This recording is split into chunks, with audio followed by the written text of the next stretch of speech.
I was deeply saddened when I received a recording, as I'm sure a lot of you have, of Bishop Dag of Lighthouse denigrating the stature and the position of Otumfo Osei Tutu II. I feel sad for many reasons, many reasons.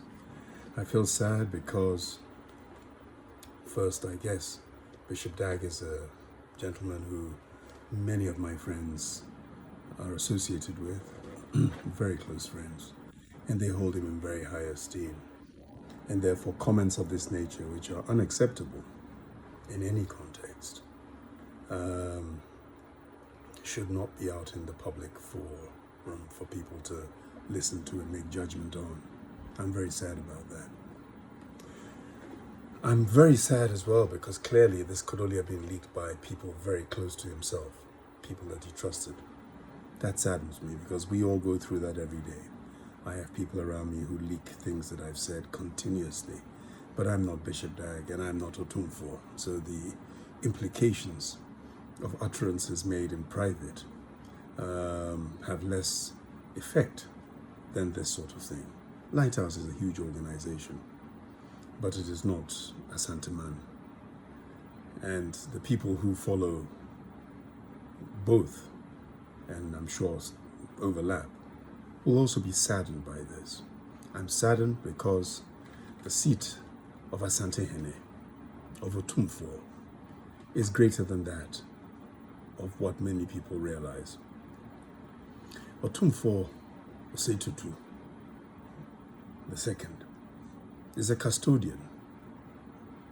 He is there as Otumfo now, as Otumfos came before him from the late 1670s up to 1701, right up to the present. And for them, it's not just as a king. We have chiefs, we have paramountcies, we have all sorts. But Otumfo is there because of the greatness of his predecessors and the symbolism of the stool that makes him the spiritual leader of the people of Asanteman, part of the Akan race that looks up to leadership.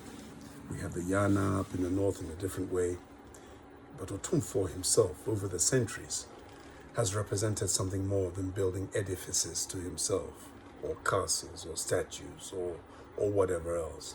The homage that we all pay to him is different from others. And it is wrong and misleading to make a comparison between Otumfo and a president, which is why a president serves for 2 terms only and that he goes. The president stands for a limited period, but Otumfo is in seat until the day he departs. And unlike that of priests, charismatic priests, T.B. Joshua and others, and Bishop Dag one day will go. And it's their greatness goes with them. The churches may remain, but they'll never be the same. But the seat of Otumfo Asante Hene, when the great man goes, there will be a successor. And the people take respect for the seat that is Otumfo's seat. And if they're privileged enough to meet the man, then the respect extends to him. There should be no confusion or indeed comparison between that and, say, a president who has passed or who is present. They have their greatness in their own ways, but they can never be Otumfo in the same way as a bishop can never be Otumfo. It is also misleading to assume that the king does nothing for his people. I have been so close to Otumfo since he was risen and he came up to the position of Otumfo. I've had my ups and my downs, but I've always understood what the seat of the Asante Hene represents. I've witnessed his kindness. I've witnessed generosity. I've witnessed monies that he has invested massively to bring about change without seeking glory or publication or himself in the newspapers or in the media to say, this is me, I'm Otumfo, and I've done this, I've done that, or whatever. He has people that represent him. And they represent him whether it's in football, whether it's in culture, whether it's in other fields, whether it's in government. And they're there, and it's a privilege to be there, of which they carry out a number of things. Yes, the world has changed. Yes, people are more materialistic. Indeed, priests are more materialistic. They like to see edifices. I've traveled on planes with priests from other countries, and I've heard them talking about new jets they're going to buy and so on and so forth, which is fair enough. And this is not Bishop Dag, but it's other priests that I've heard say that. For those of us who are old enough, we still remember the church to be a place of solemn worship, a place where the priest, in fact, was your psychiatrist, your psychologist, was part of the community. And just as the great man who once entered into Jerusalem with a donkey had nothing materialistic about him, he didn't have to build schools or edifices to show the greatness of himself, which is why even in Islam, Jesus became a prophet and was recognized as such. And I think even in the Quran, Mary Magdalene has been mentioned more times than even in the Bible. Religion is religion. Our spirituality is our spirituality. Our present is our present. And the symbols, the earthly symbols that manage us, of which we look up to, are things that we should never be confused about. I'm not confused. I have so much love and respect for Otumfuo.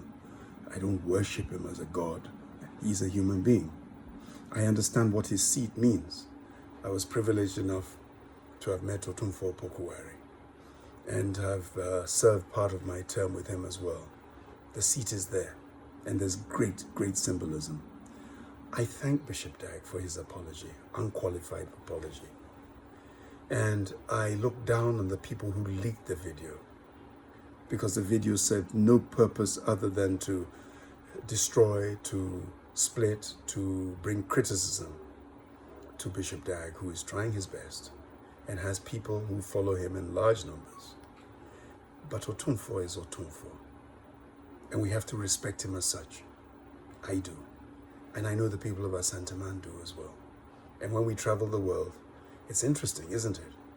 We go as Ghanaians, and yet the symbolism of where we go from New York to Vancouver, from Tokyo to Cape Town to Dubai, is still either the kente cloth, the stool, Asanteman. Our history is our history.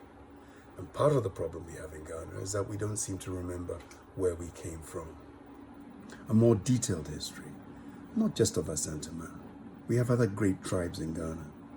For different reasons, they have greatness. For different reasons, they don't have the same relevance, perhaps, as the people of Asanteman.